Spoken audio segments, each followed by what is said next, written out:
Hello, I want to welcome everyone to the Power of Our Story. We are a place of safety and connection for those who protect us. And we do this through sharing our stories in a healing and judgment-free zone. Today, we welcome Steve Giblin, a retired Navy SEAL, Master Chief, and author of Walking in Mud, a Navy SEAL's 10 Rules for Surviving the New Normal. And a little bit about Steve. He joined the service in 1981. And after a one-year tour on the carrier USS Ranger, Steve was granted orders to BUDS, Basic Underwater Demolition, SEAL training, where he learned the basics of being a frogman, AKA SEAL. Steve then spent the next 26 years in the SEAL teams, bouncing around the globe, conducting special operations, training with foreign partner special operations units, and contingency operations. He operated mini-wet-submersibles from submarines and surface ships, has more than 1,200 military parachute drops, hundreds of combat swimmer dives, and blew things up. He was also a member of SEAL Team 6 for 14 years, rising through the ranks from operator to Assault Team Senior Enlisted. He was a command master chief at 2 Naval Special Warfare commands, then rounded out his career where he started BUDS as a phase master chief and operations master chief before retiring in 2009. Following retirement from active duty, Steve continued to work for his community as a contractor and then government civil service for another 9 years. After 37 years of combined service, he and his wife hung it all up and retired. They are now living in the desert Southwest, where they plan on calling this home. In Steve's book, Walking in Mud, drawing on his 2.5 decades as a Navy SEAL, he uses his own experiences as a metaphor to offer wisdom and counsel on how to cope with the new normal following the pandemic. The book is centered around one paper he discovered in 1983, the 10 essential qualities of an underwater demolition man. So, Steve, I just want to thank you, first of all, for your service to this country. I'm grateful to have you on today. I'm grateful to have you as one of our authors on our book, Wounds to Wisdom, Healing Through Veteran and First Responder Narratives, because we know how important it is to help our protectors heal from their service. So, and to thrive, to be able to move forward. And so I just want to welcome you. Thanks again for coming on. Well, thank you. I appreciate it. And it's a pleasure to be on. Oh, that's great. Well, um, tell us about yourself. Tell us a little bit about your background, what drew you to serve in the military. Yeah, we'd love to know your story. I grew up in Albuquerque, New Mexico, which is an Air Force town. And a lot of my friends, their fathers were Air Force, or even a really good buddy of mine his father was career Army. All 3 of his brothers had joined the Army. And my dad was Air Force. He did 4 years, but that's what brought him to Albuquerque. And then he was law enforcement. So being surrounded by people that served, and my friends' fathers who had served, that was kind of a common theme in my life. My father's all but one of his uncles had served during World War II. So it was just this continuous theme. I really didn't know what to do. When graduation from high school was coming up, I wasn't a great student at all, and I thought, what a great opportunity to grow up and get away from the house, get away from home, and go do something different.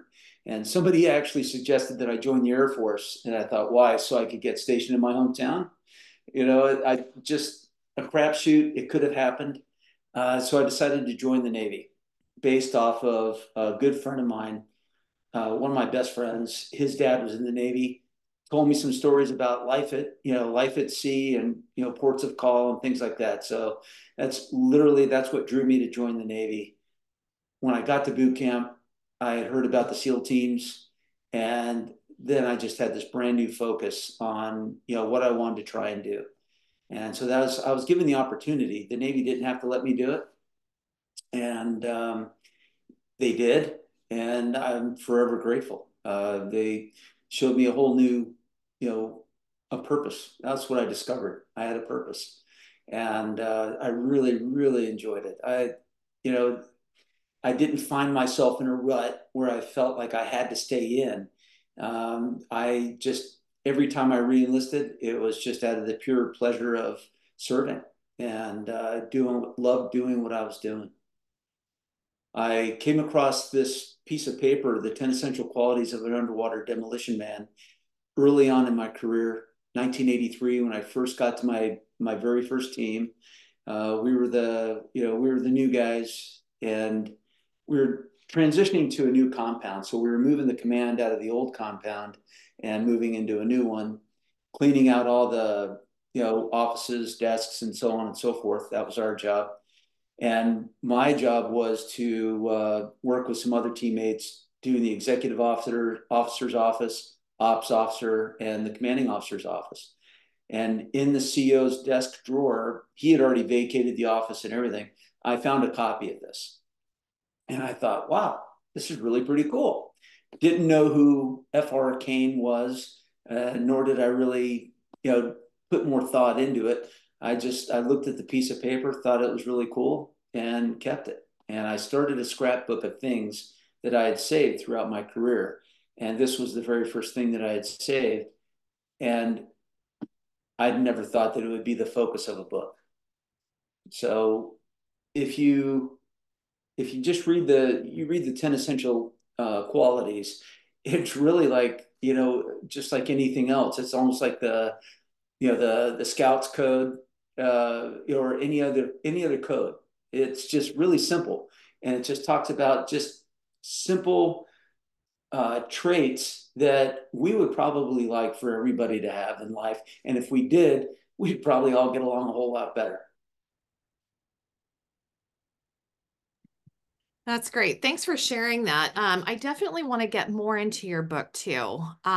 It sounds like I said before, I just started listening to it on Audible, and I just thought, oh gosh, this is one of those things that you will not find from anybody else except for probably a SEAL, and how to apply, these essentials. And before we open it up to the group for comments and questions and more conversation, what did you love the most about your experience serving as a SEAL? Like, I can't imagine what that life must have been like, because, with all the years that you spent serving, what sticks out to you about your time?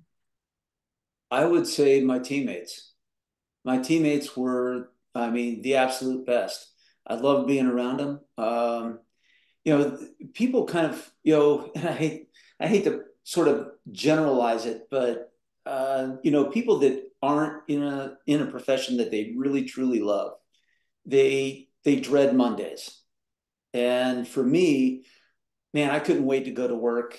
I couldn't wait to, and then when you're on deployment, you're forward deployed. It's every day. Every day is a great day. Every day seems like a Friday. You just love being there. You love being with everybody. And I think, for me, it didn't matter where I was in the world, whether I was at home or deployed, just being around the guys, being around my teammates. And that's what really just stuck with me, resonated with me the most about being in the SEAL teams. And we're a small enough community where practically, everybody by the time you're at the end of your career. I had the pleasure of serving on both coasts. I didn't move to Coronado until I was a Master Chief and going to my second Command Master Chief tour. But running into old friends, making new friends within the teams, within my peer group, and even making friends with, some of the younger guys. Made a couple of trips with some young guys, got to know them really well. And these guys were they were cut from a different cloth almost in a way that they had never made a deployment like I had when I was younger in a, for the most part, a peacetime world. Making a deployment on a ship, the amphibious ships, and kind of hitting these ports of call and training with, foreign partner nations and things like that. One individual that I'd been on this one trip with, he had never, his only trips, his only deployments overseas were Afghanistan and Iraq. That was it. And this guy had five overseas deployments. And just to me, kind of that part of his life that he missed out on, as far as the career portion goes, and being able to, go to Australia and train with the Australian SASR, going to Germany and training with our counterparts there, or the UK, and things like that. Getting to know these guys and train with them, learn just learn all these different aspects of them and about their life, their culture, and their culture within their unit, things like that. So I definitely had a great career. I had a wonderful career. I did make operational deployments, starting with Eastern Mediterranean off the coast of Lebanon when that was all happening in 1985, 84, right around there. Um, I had nothing to do with Grenada. I was in jump school when Grenada happened, Operation Urgent Fury. But then, Panama came around, Operation Just Cause, and then Bosnia. And then 9/11 occurred. I went to Africa, went to Iraq. So, participating in operations in those places, that to me that was part of the, carrying part of my load. Um, that was part of the job. Wow, very interesting. And what was it like for you when you transitioned, but you were still in the contract work? Was that as fulfilling? I mean, did you have any teammates doing that? Did you feel like you had connection during that part of your life? A lot of the guys that I worked with as a contractor were great guys. They were a fantastic group of guys. The but they weren't teammates. They weren't the guys that I'd grown up in the teams with. And transitioning, and that's what I love about the a lot of the group of the people that are in on this. Um, we're all talking about transitioning, but also being a part of that culture for so long. The longer you're in it, the harder the transition is.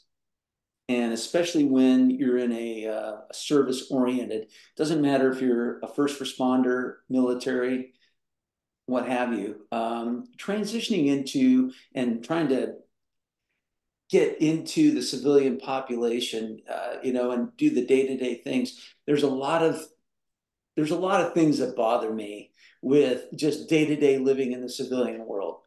People that take certain things for granted, uh, just just everyday living, and it's not easy. It's not at all easy. Like I said, the longer you're in, the harder it is to get out and to assimilate back into the civilian population. And on the other side of that coin, they don't understand where you're coming from. They don't understand what it is that you did, and what it is that you hold close, your values compared to theirs. Mhm. Somebody tells you that they're going to meet you someplace, or in my civilian job, even as civil service, I had people that had never been in the military. And I also worked with a lot of outside organizations for my job in the civil service. And meetings set for 8 o'clock didn't always start at 8 o'clock. It might be 8:15-ish, then everybody sort of meanders in, people showing up even later, throwing out a half-hearted, apology for being late, having their phones in a meeting, distractions, things like this. And, where I came from in my culture, you showed up if you weren't 5 minutes early, you were late. You had a notebook in hand with a pen, and you were ready to start the meeting when the meeting was scheduled to start. So it was just kind of like, oh, the small irritants in life. What I'm learning, my personal transformation as I'm um, transitioning more and more into the civilian world and shedding the military lifestyle, is to you kind of gotta let those things just roll off your back. You can't get too wrapped up. They're not used to that, and that was one of the hard things for me to really wrap my brain around was they aren't me, they aren't my teammates, and uh, it's not out of disrespect. It's just I don't know, a certain form of apathy, maybe, about honoring that timeline, that schedule, things like that, Mm. or just even quality of work isn't always there, and that's still those things that to me are attention to detail. It just makes me wonder how people sometimes how businesses even remain successful when you're a service department can't manage to service something you brought in, whether it's your vehicle or a recreational vehicle or something like that. We just had an experience with this company that we brought our RV in to get it serviced, and it took them 5 months for a simple punch list of things that we wanted done. And I'm wondering how these people stay in business. And every week it was a same excuse or maybe a different excuse. Maybe they changed things up, but it just really left me scratching my head going, how is it these people survive? If they were in the military, it wouldn't have happened. They wouldn't have been successful. And even down to the individual level, the managers would have been fired. Um, the service department, there would have been a radical shakeup. If that was my service department, and under me in the military, it wouldn't have been. It just wouldn't have happened. So that transition, and I can only imagine everybody's got their kind of their chinks in their armor, if you will, on what's important to them. And some of the people that are on today, I can tell without a doubt that every one of them has something that's just gripes them, that they're like, oh, that just drives me nuts. And it's because they're professionals. If the firefighter gets called out, it's not, yeah, hey, after I'm done with this cup of coffee, then we'll jump in the truck and we'll head down the road. No, it's drop what you're doing and go now, with a sense of urgency. Same thing with a policeman. Same thing with anybody else that's been in the military. No, you don't do it at your leisure. You drop what you're doing and you go and do it. So some of my pet peeves.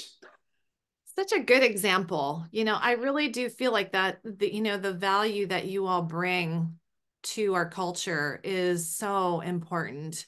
And I love being able to have a platform where we can start bridging, having this bridge to really glean the value that you bring, especially to those that are transitioning. So I appreciate you sharing all that. Thank you. That was really interesting. So I'm curious to hear what motivated you to write this book, Walking in Mud? I had been asked to contribute to another book, um, and I was contacted by my co-author, and I contributed a chapter to another book about survivors of PTSD. And so through this chapter that I wrote, and I actually presented him with a couple of different chapters about some things that I had been writing through a journal that I had kept. And he found it, fascinating that number one, that I had written all this stuff, and two, just to the depth and the detail of what I had written. And all of it was personal, never meant to share. And I cleaned up some of it to share. And when I did, he had asked me then if I was interested in writing my own book. And so we had then kind of started working together on some things. And not every chapter in the book is about me or my experiences. Some of it's about some other people, people that I had served with, and even I wrote one chapter about women and women that have served, and all the way as far back as Harriet Tubman, and the Underground Railroad. And people think, oh yeah, well she helped slaves. Oh God, it goes so far beyond that of what she did and her contribution to the war effort, to the Civil War, and to the Union. She was a God. She led her own reconnaissance patrol on enemy positions and actually engaged with the enemy, which was, back then that was unheard of. And to this day, we still have women that are contributing enormously to, the military, global events, or even local law enforcement, local, first responders, firefighters, people like that. But the book itself, I tried to center on, the 10 essential qualities of an underwater demolition man. Because if anybody, like I had said earlier, looks at this list of just 10 things, you can probably tell a story about each one of those. And that's several of the, most of the chapters all speak to, these 10 essential qualities and what it meant to me to, to represent each one of these qualities. The pride, loyalty, sincerity, responsibility, example, all those things. I think there are a lot of things that we all learned as children. We emphasize to our children when we're raising them, when they're young, and then it sort of starts to taper off. They forget it, and then we forget ourselves sometimes. And I think a lot of us, we just need to be reminded of these things. And, mutual respect for one another, respecting everybody's space. And, we had some neighbors back when we were in New York that they seemed more interested in what we did with our property than, anything else in the world. And our property was very well kept, very well kept. We improved our property, but yet all the way down to the trees that we planted, they seemed overly consumed about what it was that we were doing and why were we doing it. And it just really, it was bizarre. But that's a part of my transition into the civilian populace that I had a really hard time with. But anyway, I digress. I apologize. No, no, that's actually funny. I can only imagine. I think what came to mind is like the Nightmare HOA, people Oh who yeah, around and check. I can yeah, just, I guess from hearing all these stories, I can only imagine just how people, transitioning must shake their heads at times. I can only imagine. Um, but anyway, yeah, thanks for sharing all that too. And it just sounds like like I'm thinking about my sons. I would love to send this book to my sons. It just sounds just rich in direction, and just a foundation that we really need to keep talking about now. I feel like yeah. uh, it just sounds so good. Thank you so much. I want to open it up now to everyone. Um, and then Paul, you already have your hand up. Thank you for sharing, by the way, Steve. That was really interesting. Paul, what's on your mind? Well, just some responses to what I heard from Steve. First off, thank you for all the risks that you took, all of the things that you did to train others. So important. But the themes that I heard were first that you were very passionate about what you did. And that's why, among other reasons, you became a Master Chief. Um, because the people that aren't passionate are usually seaman apprentices. Yeah, different job, but still. The second thing that became very clear to me is the appreciation you had for the quality of people on your teams.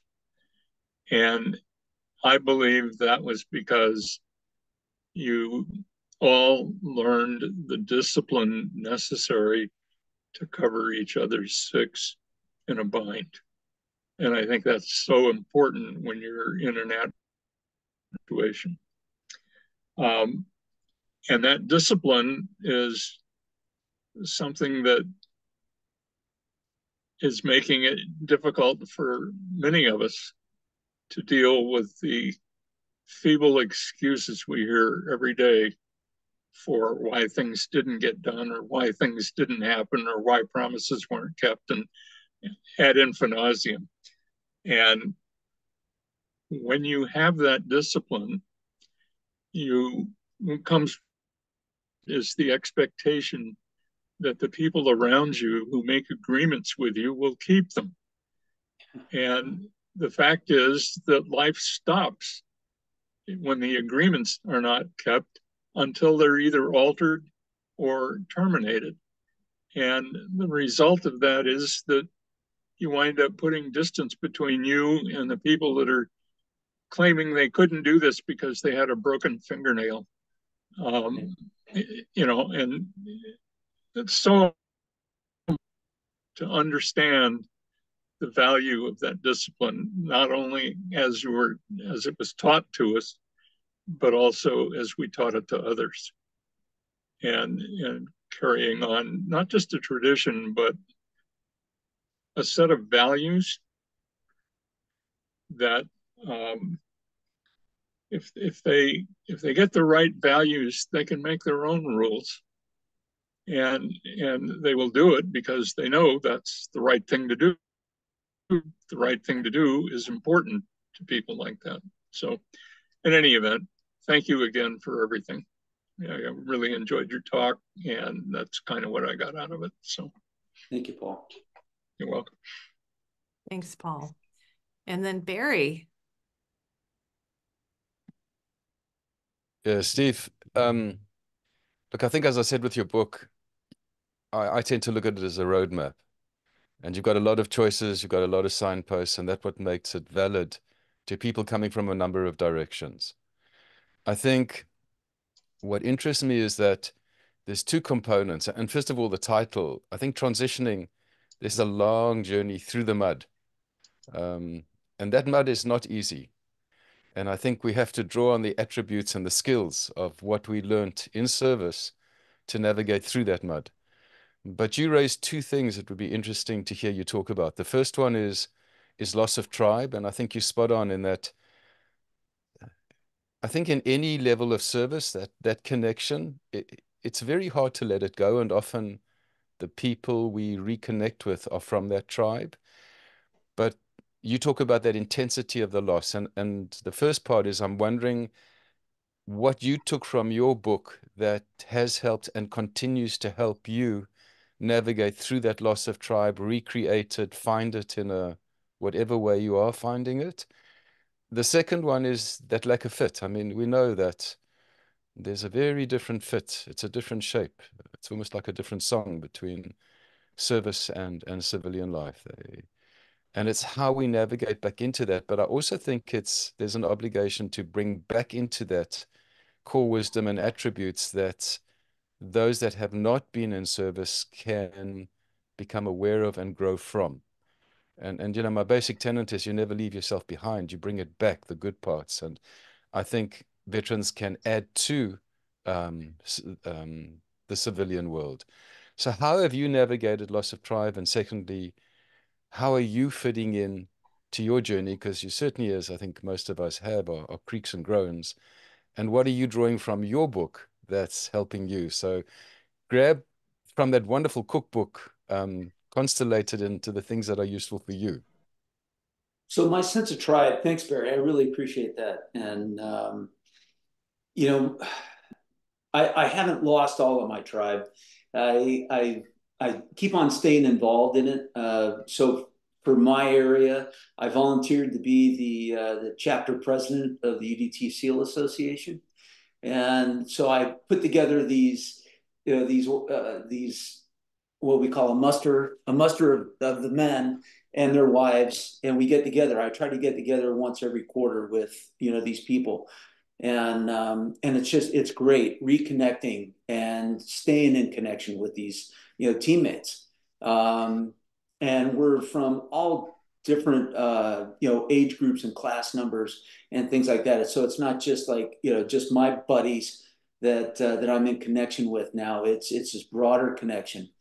So I'm also, matter of fact, last night just had we had a Zoom call, a book club that is just all team guys, and we read these books that, I mean, it just kind of opens your world into other things, and we talk about it. We talk about the books, and it's usually a 1 hour Zoom meeting. But I know probably 80% of the guys on these Zoom calls, and in the first 15 minutes is catching up. I always try to log on early to chat with a few of the guys and see what they're doing. So still trying to maintain those connections, and staying connected to the tribe. I'll never lose it. I hope I never lose it, and I can't imagine not being connected with my teammates. We text message, we email, you name it, phone calls. There's a really good classmate of mine from Buds, and we were actually at Six together for a couple of years. Whenever we talk on the phone, it's for no less than 2 hours. And we just talk about everything. The other part, fitting in, I don't think we'll ever fully fit in. You could tell, you can pick out I think anyway, I could pick out a veteran almost anywhere, and even a first responder. You know what they look like, you know how they walk, you know how they talk, you know how they, just carrying themselves and their mannerisms. And you know those that haven't. You can recognize those that haven't. And I don't feel that we would ever fully transition back into, the civilian populace. And like I said earlier, I think the longer that you serve, the more kind of out of sync you are, if you will. Not so much a square peg in a round hole, but more of like an octagon into a round hole. There's still some edges. There's still some edges that catch on as you're trying to slam it into that round hole. And the last piece, what am I actually taking from my own book? And it's every day. Every day I try to take something from it in my own personal transformation. It's a continuous operation in my head anyway. And I'm not finished. Always taking pride in what I did. And sometimes that's hard because sometimes I don't feel that I suffered enough compared to some of my teammates. They were, they were in the real, some real dick dragger operations, for lack of a better phrase. I'm sorry. But, I mean, some of these guys were some extremely hard battles and operations that they were on. Guys that were in Ramadi, guys that were in Fallujah, guys that, in key battles in Afghanistan. Some of my teammates, some of my close friends had seen some things that I haven't even come close to seeing or experiencing. All of my deployments were really, they weren't catastrophic deployments. I think, the training was harder than a lot of my deployments. And I think that's just by, divine intervention or something. I don't know. And sometimes it's hard for me to wrap my brain around of how these guys actually survived some of the things that they were in. And so taking pride in what I did and what my contribution was, my overall contribution. And, the loyalty to not just my team and my teammates and my service, but also to my country. I'm a very passionate American, and I don't like what's going on these days. I don't like the divisiveness within the country. It drives me crazy. The hard left, the hard right, I don't like it. And I just had to still try to keep everything into perspective. So for me, every day it's a constant challenge. Steve, just to finish off, thanks, man. You raised something that I don't think we're very comfortable talking about, which is not enough. And I tracked that one in me a long time ago, and then I started tracking it with the guys I was sitting with, and even though we were fully operational, and I found it in person after person, from on the ground to, operational, administrative, cross-border stuff, right up to SEAL teams, and you just extended that to SEAL Team 6. So what do you do with a not good enough? Because I think it's with everyone, most people.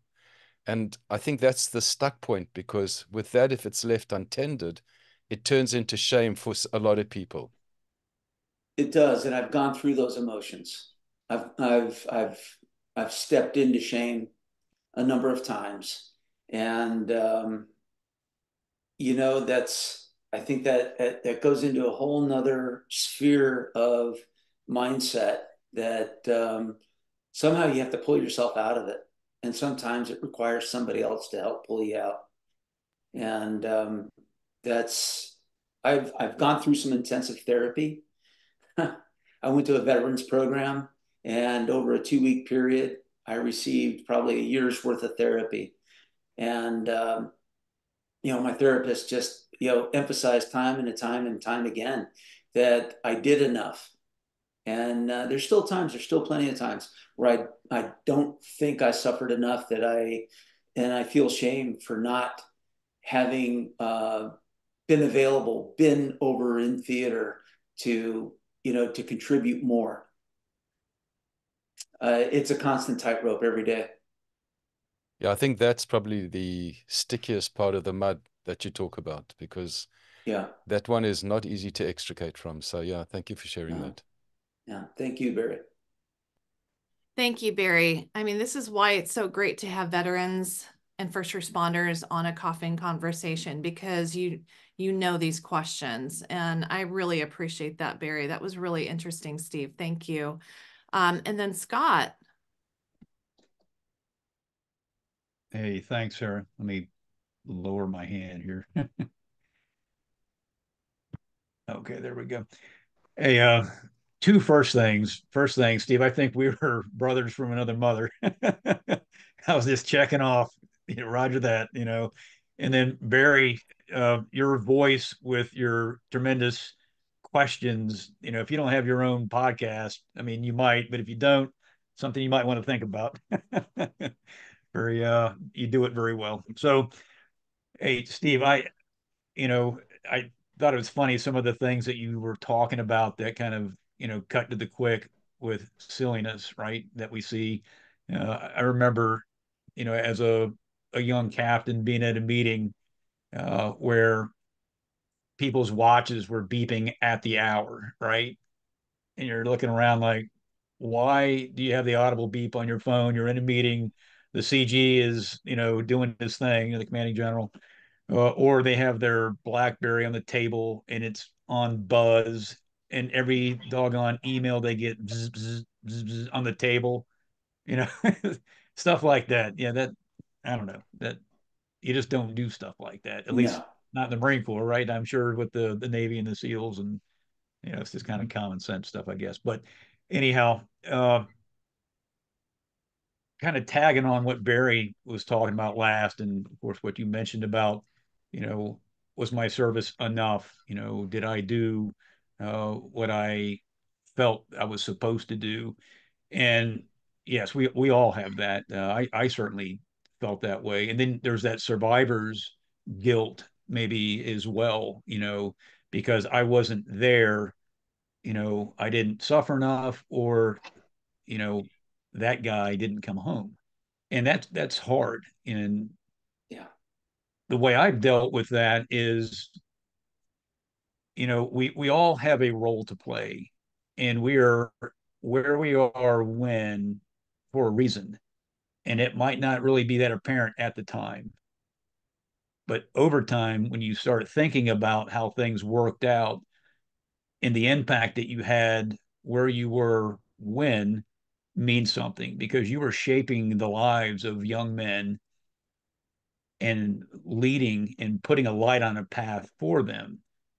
If you wouldn't have been there, that would it have happened? Maybe, but would it have happened as good as you were able to do it? Probably not.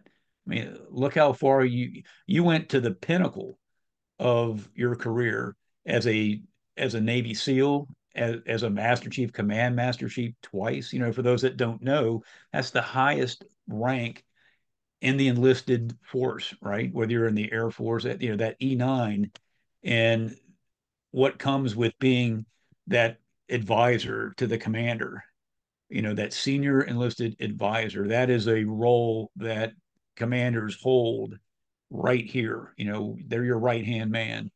And it could have been that your path wouldn't have taken you there, you know, but it did. And I, I, with Afghanistan, my frustration with that is I was with 3rd Marine Air Wing at the time, and I was getting everything ready for deployment to head over. I'm a ground guy, but I did 2 years, you know, on the aviation side. Learned a lot. Those guys are tremendous. They are professionals. Swing with the wing is a bunch of bull.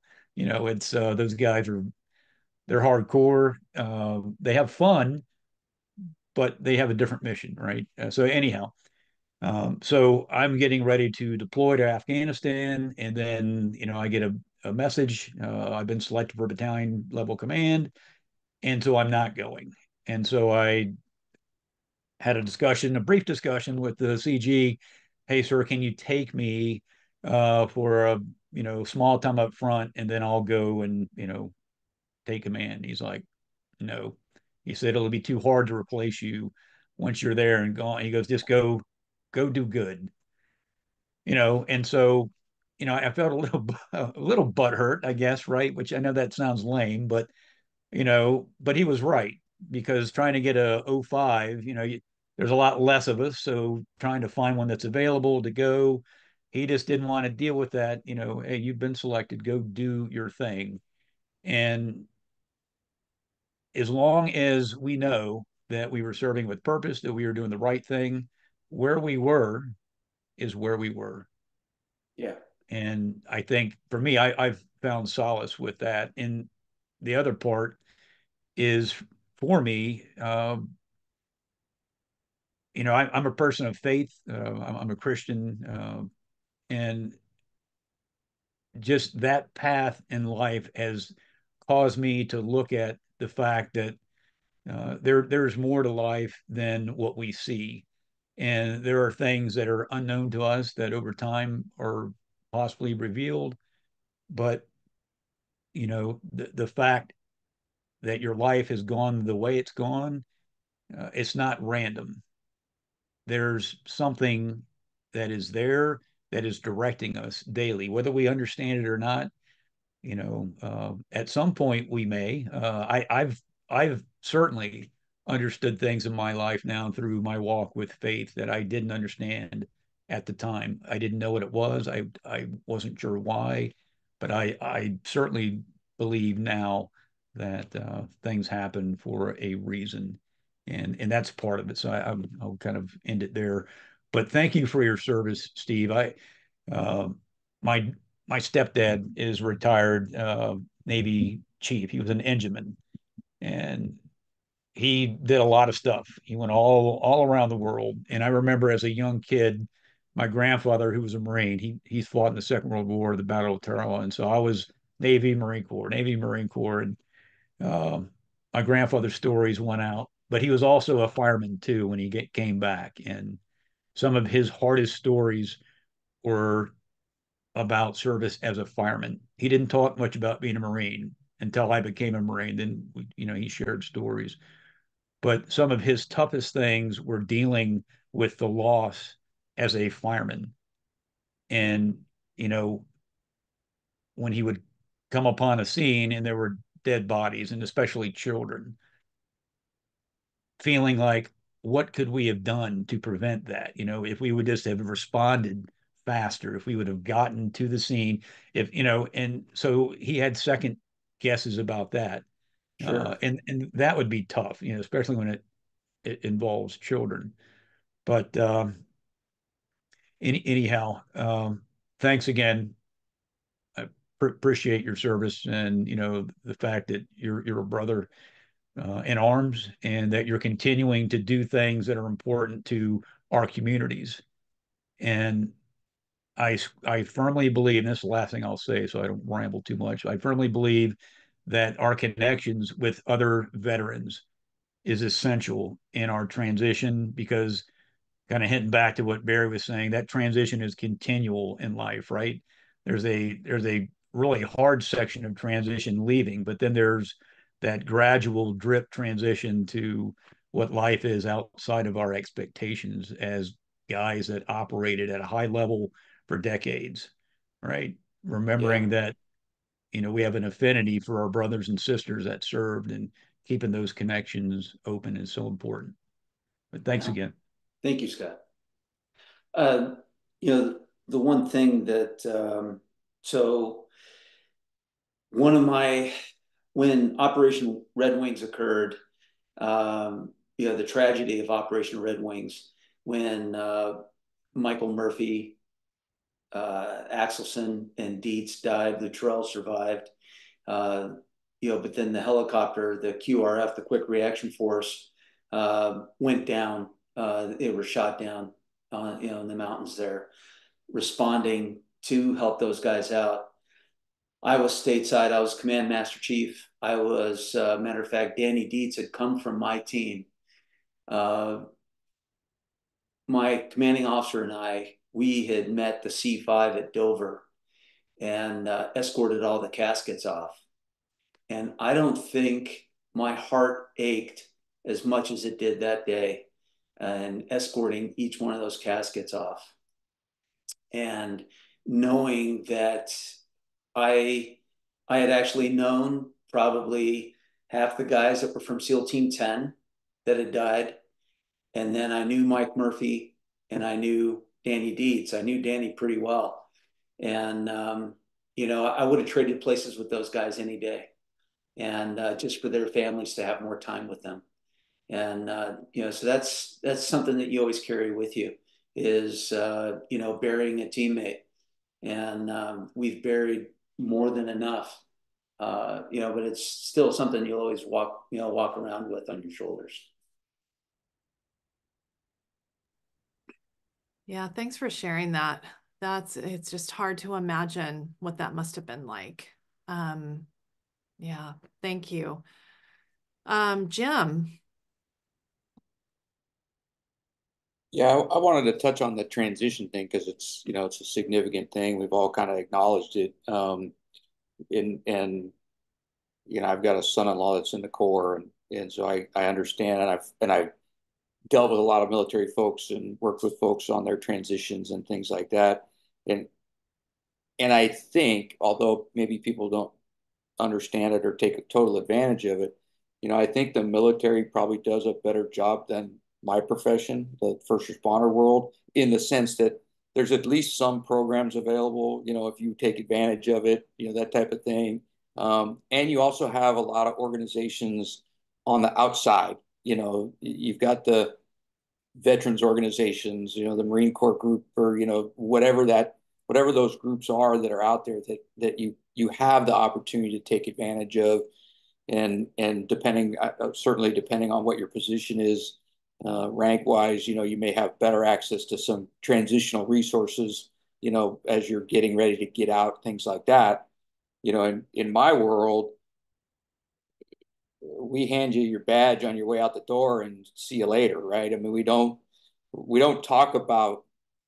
have a program to talk with people in the last year, about, hey, what are you going to do 2 weeks from now when, you don't get out of bed to come to work, that type of thing. And we don't have a vets hall in town, right, that you can go to and, right, connect with that tribal connection or, that type of thing. And so I think in the first responder world, that's probably the biggest area where we struggle, in taking care of our people is the day they walk out the door. There's really not, that opportunity. Small groups, right? There'll be a coffee group or, I mean, I do a thing on Fridays, I got a text message thing that I do, randomly text different people and connect with them, that type of thing. But we really don't have a good kind of tribal structure for those people once they've left. And I think that's where, over the years, that's what prompted me to get into sharing my story and telling people, what to do, and exploring your purpose. And that's again part of, and it's, I got an associate that was a SEAL guy, Bob Schultz, and he asked me one day, we were out to breakfast right after I retired. He said, "What's your purpose?" And Right. and we had a conversation around that, and he said, "Well, that's good, because you need to know why you get out of bed every day, because now you don't have to get out of bed every day to go to work, or whatever, and that type of thing." And so I think that's where my opportunity working with some folks comes from, is that we just don't have the same kind of infrastructure, for lack of a better term, that I think the military has in some regards, if people want to take advantage of it. Jim, I thought about first responders, and my father was retired law enforcement, and it's exactly that. You just sort of drop off, and he maintained those connections with friends, motorcycle rides. I mean, my dad rode motorcycles all the way up until he's 84, and he's 86 now. He'll be 87 later on this year. But he still sees his friends, still sees his buddies. They make a point of coming over. He suffered a stroke, so doesn't leave the house much, but his friends come by and see him, friends that have known him since before I was born. So some lifelong connections. I know Bob very well. Bob he runs the book club that we had the Zoom meeting last night. And that's part of that tribe, right? And I got to be honest with you. The military is getting a lot better about transition programs. And we had TAP, Transition Assistance Program, when I retired, and it was mandatory. You couldn't finish your retirement process until you had a piece of paper that said you went to TAP. And to me, TAP was a bunch of BS. It was a waste of my week that I'll never get back ever again. They pretty much covered nothing that helped you transition into the civilian world. And from what I understand now, it's gotten a little bit better, not much. Some of the veterans programs that are out there, I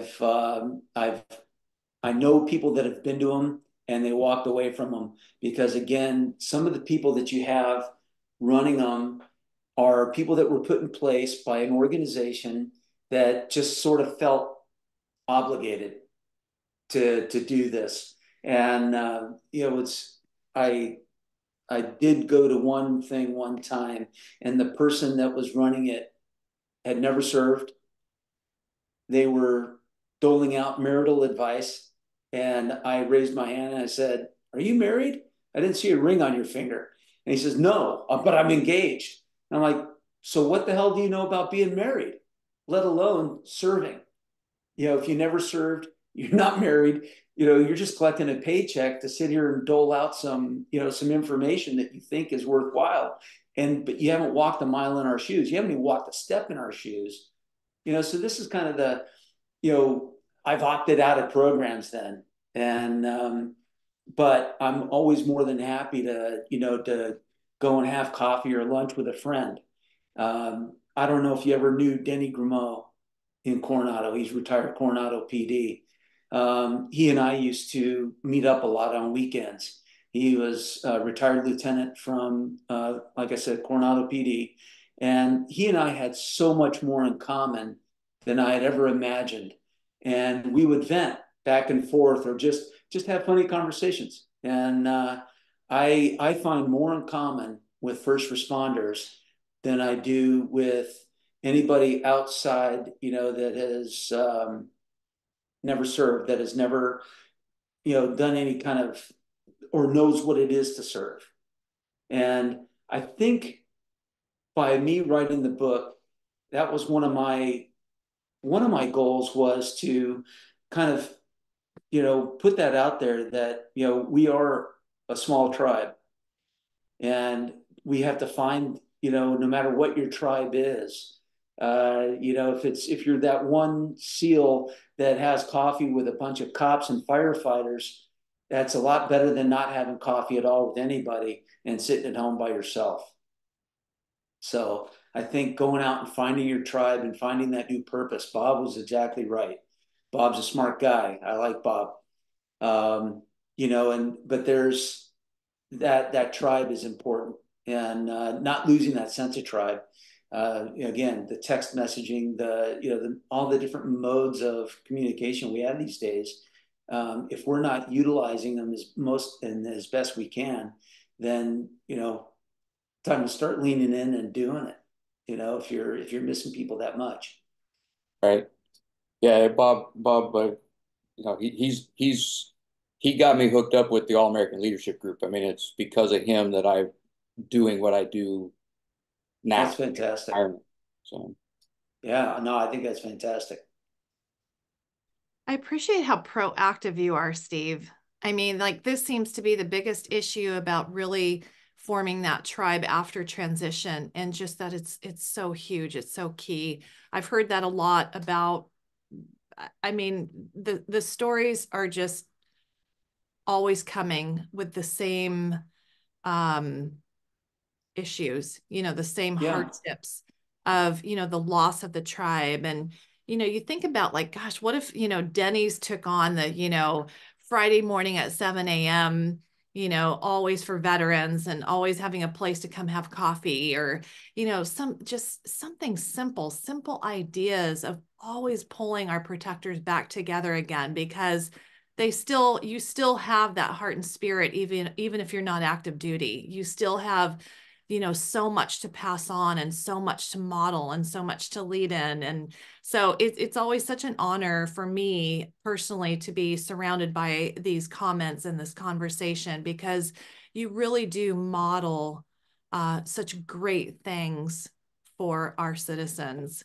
So it's really wonderful to hear the conversation. Barry, you have a comment? Yeah, Steve, I'm stuck in this mud. Pardon the pun, but mud is smelly, it's uncomfortable, and it's resistance. And I think people at service chase resistance because a little bit of resistance and discomfort helps us keep our edges, especially as we age. But the one thing that hit me like a thunderstorm one day was when we wash all of that away, and I've said this before, is the grief. I've seen with the guys I've sat with, and I've seen with myself, when we take the story away, we sit with grief, and it's like a grief that can live in the marrow of your bones. And I'm just wondering what your thoughts, experiences, comments, like, what do you feel about that? I agree 100%. Sometimes I try to keep myself busy just so I don't sit with grief. And whether it's, being occupied mentally or physically or both, I try to create a routine, a daily routine that I've got a great dog that loves to go out on walks, always pesters me to go to the park. So, that occupies me. I go to the gym every morning. I've got my morning routine of coffee, reading the news. I don't like to turn on the news.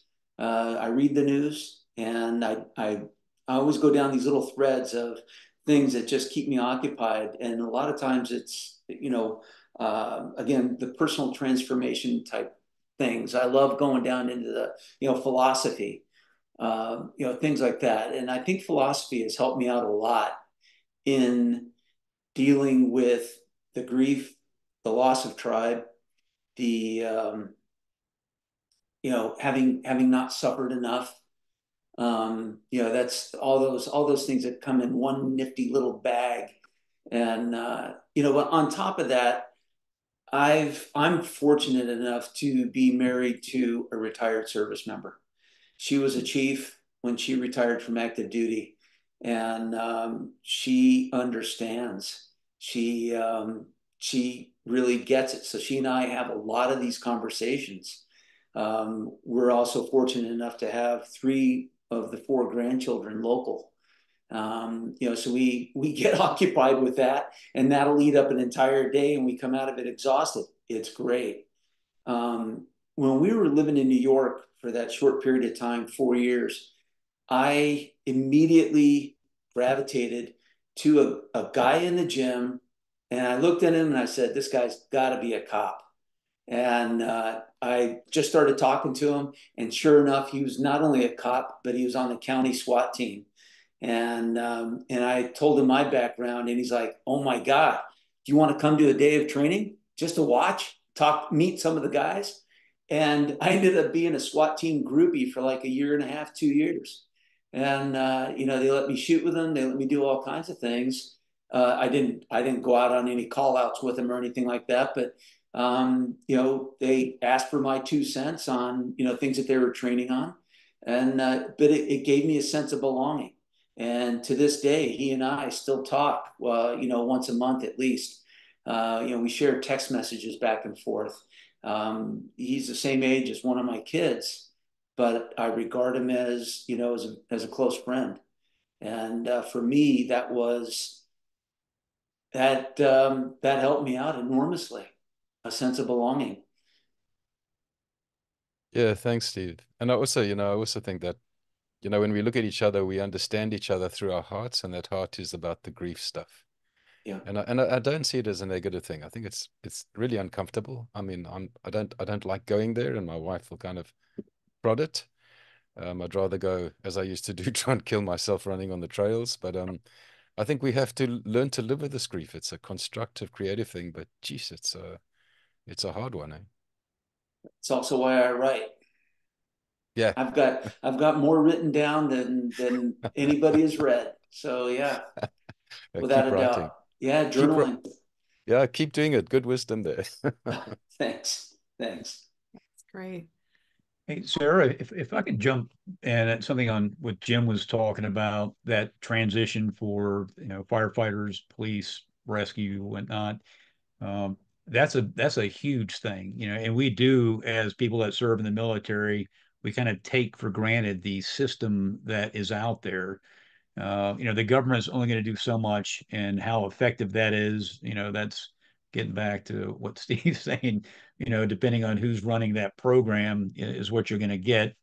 But I think we've all found that as veterans, we're self-starters, and so when we see a problem, we want to resolve it, and so we pick up the drop baton and come together and try to create spaces where we can have impact on helping people in transition across the board of what transition is, right? So we see that. And so if we're not the ones stepping up because we understand it, and we're going to just kind of leave it to chance that other people are going to do these things that we see need to be doing, we're the ones that have to continue our service to each other. And I think that's important because, again, I think we know best um, what we're experiencing. And so I don't know what the answer is for folks that serve outside of the military, other than to pick up that baton and try to come together and figure out, how you guys are going to uh, take care of each other in this process. And it sounds like, Jim, you're doing that, certainly, and that's a big deal because you're a doer, and those things are important. So. Yeah. Thanks, Scott. Um, I just a quick question before I go to Paul here. I'm really curious. I love the fact that you have this book club and that was initiated, and it just seems like a wonderful way. I mean, if people are dealing with this grief, you had this intense experience for so many years in active duty, and then it's over, and there's nothing really out there to replicate it. And what do you do with that? And how many times it seems like many people do kind of, they isolate, which there it's so hard to heal when you're isolating, right? That It's doesn't ever seem to go. self isolation is also dangerous. Yeah. I mean, that seems like that's the direction that leads to suicide, Yeah. as we've seen. So, it's just so Or important. just other self-destructive behaviors. If it's not suicide, it's I call it the slow suicide, drinking, or other substance abuse, right? Just a matter of time, right? Yeah. Because you never can address those issues that could so easily be talked through and having like a different perspective. I mean, that's what I see so many times is once there's a shift, maybe in a new vision or a new mission, or, you know, what things don't serve you anymore and how that can shift and, you know, change and then cause more connection for healing and thriving. It's just so sad because somebody who's isolating will never have that chance to experience that. I think a lot of people that go into the isolation, they feel that people out there, right? Those other people don't understand what they're going through. And I think something that we talked about the other night, Wednesday, right, was that there are more people out there that do understand than we're aware of. And it's just a matter of finding those people. And again, finding that new tribe of people that do understand, people that have been there, kind of done that. And I think a lot of us, I know I certainly am, surprised at what I find out there of these people. I was talking earlier about meeting this guy at the gym when I was in New York, but I also met another guy who, this guy was, 2 decades older than me. And he comes walking up to me one day and he said, I heard you were in the Navy. I said, yeah. And he goes, I just want to thank you for, giving me a ride on a ship over to Vietnam. And he just started laughing because he knows I wasn't around at that time, or at least not old enough to serve. But this was a guy that did his, he was Army infantry, served a year on the ground in Vietnam. And he says, gotten away 3 times of a bullet, 3 Purple Hearts and 2 Bronze Stars, came home. But he and I talked about the transition a lot and how he felt coming home from Vietnam. And that at that point in time, there weren't these forums, there weren't these support groups, that you just came home, you got into civilian clothes, and you went about your business. You went about work. But he said his struggle wasn't any less than what everybody else goes through today. It's just we're trying to become more aware of it. And I think if there's probably one thing, and I'm not speaking on behalf of everybody, but I think it's a common theme, is we're not looking for anybody's empathy or sympathy. We're just looking for perhaps understanding of what we are trying to accomplish in our transition, and that it's not always easy for us to just shed the uniform and to step into the civilian world and to function, normally. I don't know what normal is. And it's not easy. It's work. It's a lot of work. And some people make that transition easier than others do.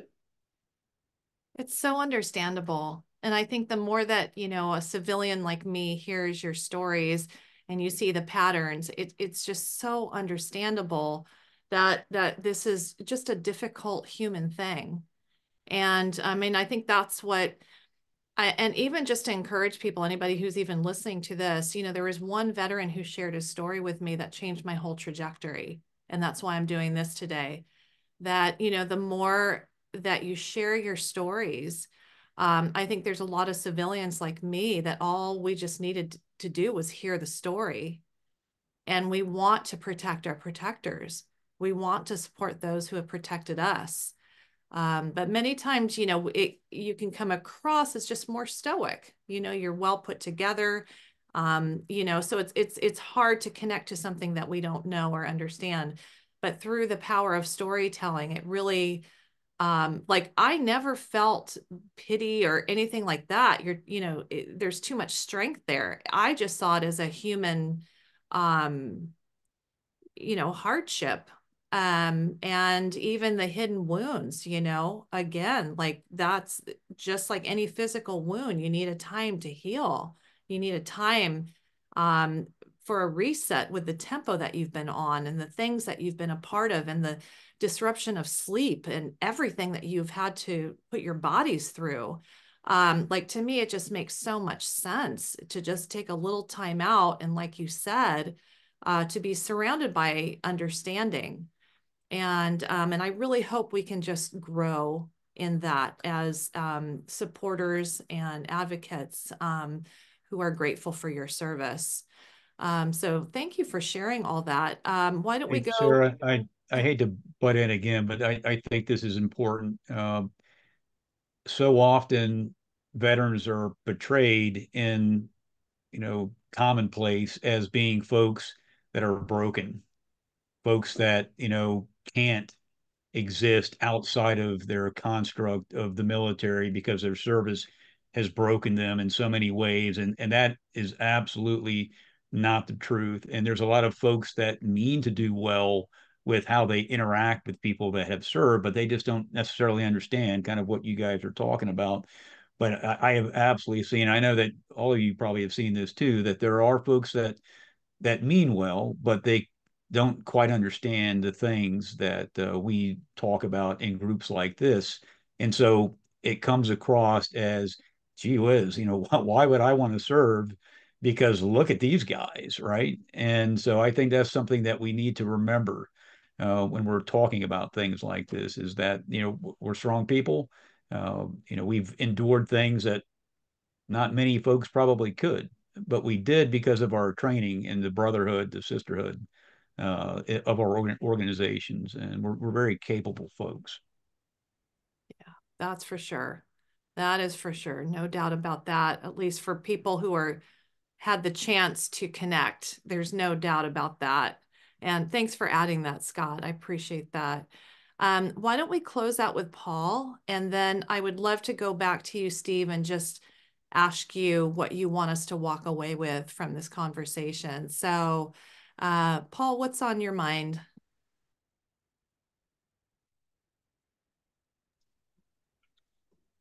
In law enforcement, we found that if people retired for the last, if they didn't have a specific purpose in what they did, whether it was a hobby or another job, whatever it was, 7 years, and they would expire. And sometimes that was alcohol, sometimes it was recreational pharmaceuticals, as I like to refer to them. But it's just the simple understanding that if they have a purpose, they have to have something to do that they enjoy or they're passionate about, makes all the difference in the world.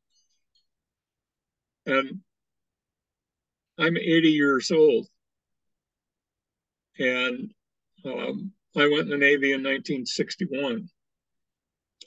And my father was a China Marine. I had an uncle I lost on Iwo Jima and a brother who was medicked out of the Marine Corps because of cancer of the bone marrow. But I'll close with this. Before my father passed away, he forgave me for joining the Navy. True.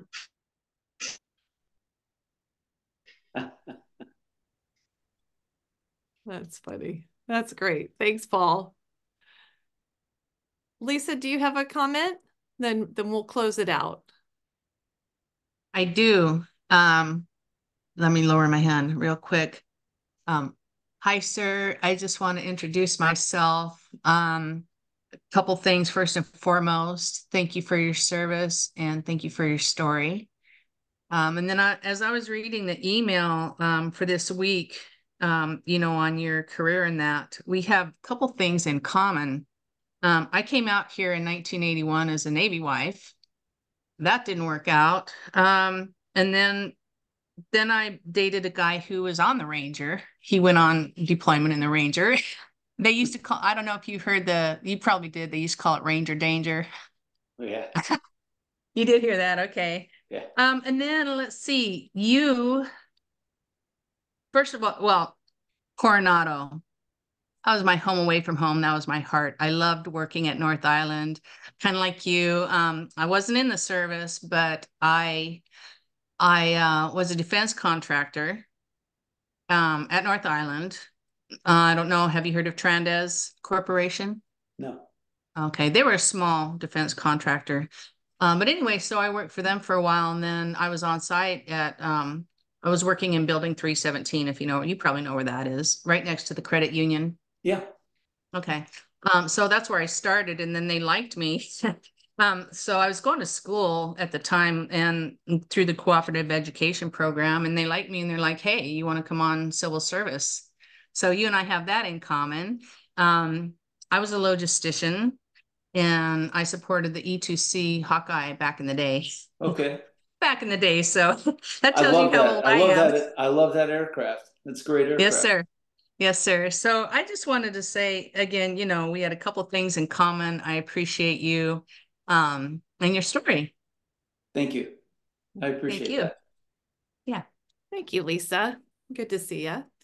And so Steve, thank you for this conversation. I honestly cannot wrap my mind around what your life was like in active duty, because it is, the content of it is so different than anything I have experience with. But to have you come back and to really share and connect and do these things that are so part of the solution, I very much appreciate it. And it's truly an honor to have you on to share. And I'd love to hear your thoughts on what you want us to walk away with from this talk. I think, and everybody's contribution to the conversation today was fantastic. And I think we're all on the same sheet of music. Um, I'm always thinking about humanity and where we're going. You watch all everything that's happening in the world, and it's it's just it's surprising to me that there are people that still feel the way they do, think the way they do, when things are continuing to evolve, and we as a species continue to evolve, but the ugliness of warfare continues on. And people coming out of that need to understand that there's places and people that understand, that are there to support them, that have been in their shoes, maybe in a different time, a different place, and to be able to, something I'm going through right now that I've recently engaged with some people on, and that's forgiveness. Forgiving people that have, for perceived wrongs against you, no matter what it was or how it was. If you're unable to forgive them, then maybe you need to take a step back and reevaluate or reassess why you're unable to do that, and maybe try to make that effort to do it. And it goes from just daily interactions with total strangers to family members, and gain an understanding before you judge. And and life's a roller coaster, and we do not stop evolving ever until the day we die. And going through this, the personal transformation, I didn't realize it would be as long as it is. It is, but I enjoy it. And there's certain aspects of life that do get hard at times. And if we find that life is always hard, then maybe it's something that we need to change that we're doing to make it fit better for what we're doing.